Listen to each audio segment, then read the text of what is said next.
Veiled Experts is a game I've heard a lot about in my email inbox, among an array of other titles in a similar vein. You might recognize their shared traits: hero shooter, small teams, Counter-Strike style objectives, reactive world elements, free-to-play, companion mobile app nobody asked for, early access, modern but futuristic enough with the setting for vague hand-wavy stories to justify a colorful cast of mercenaries fighting it out in urban environments. In a way, these games have become the modern equivalent of the tie-in multiplayer mode in games like BioShock 2. There might not be overwhelming demand for them, but you don't put down money to create a game without something notable coming out of the process. And these sorts of middle-of-the-road projects can try things bigger titles like Call of Duty won't. That's why, even if I don't have time to cover every sweaty competitive free-to-play game on the market, I appreciate these games are mixing things up in ways that might show up in more mainstream titles 5 to 10 years down the road. Take, for instance, Veiled Experts' unique ADS system. Now,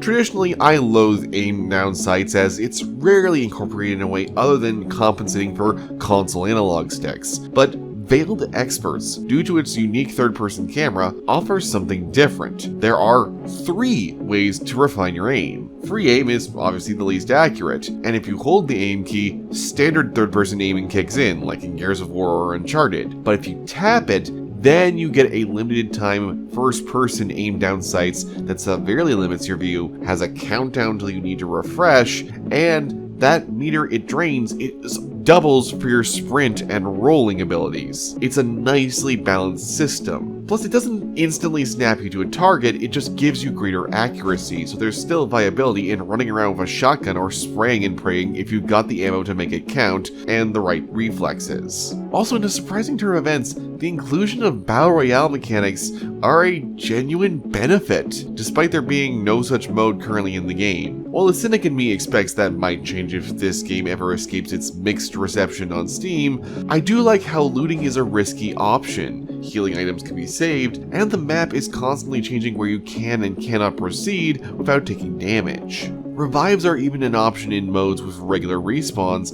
and items normally restricted to kill streaks in COD are instead purchasable by anyone if they've got the points.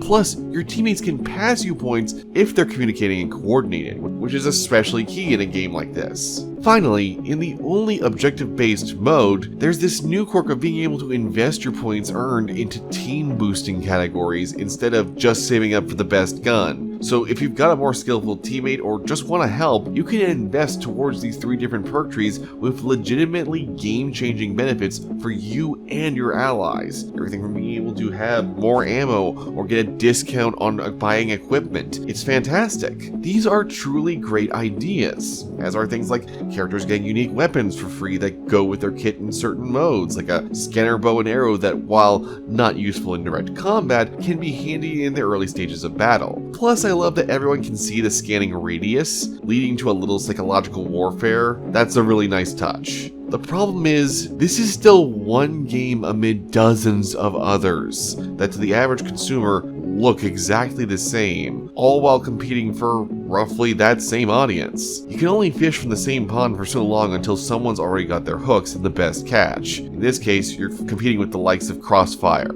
And it's very clear that Veiled Experts is fighting to get more traction. My matchmaking times were long, especially for objective-based modes, despite those being the primary focus of the balancing and design. To be fair, the tutorial leaves so many nuances of customization unclear with such a Spartan menu system that you probably won't realize you can tweak your guns from the start, or how you can sell an item back if you don't want it in the purchasing phase. Something that I only learned by experimentation, and the only other way you would have found out is via a random tip appearing in the loading screens that I only noticed were even there while editing this video. The user interface in general is scaled oddly small even on a laptop screen, which is particularly strange. And if I'm being honest, Spartan is how I describe much else of the experience. None of these characters are memorable or distinct beyond pure functionality, which is always fairly practical, but not all that exciting. For a game angling to be competitive, that's a reasonable sacrifice. But if you want an audience, especially a wide audience,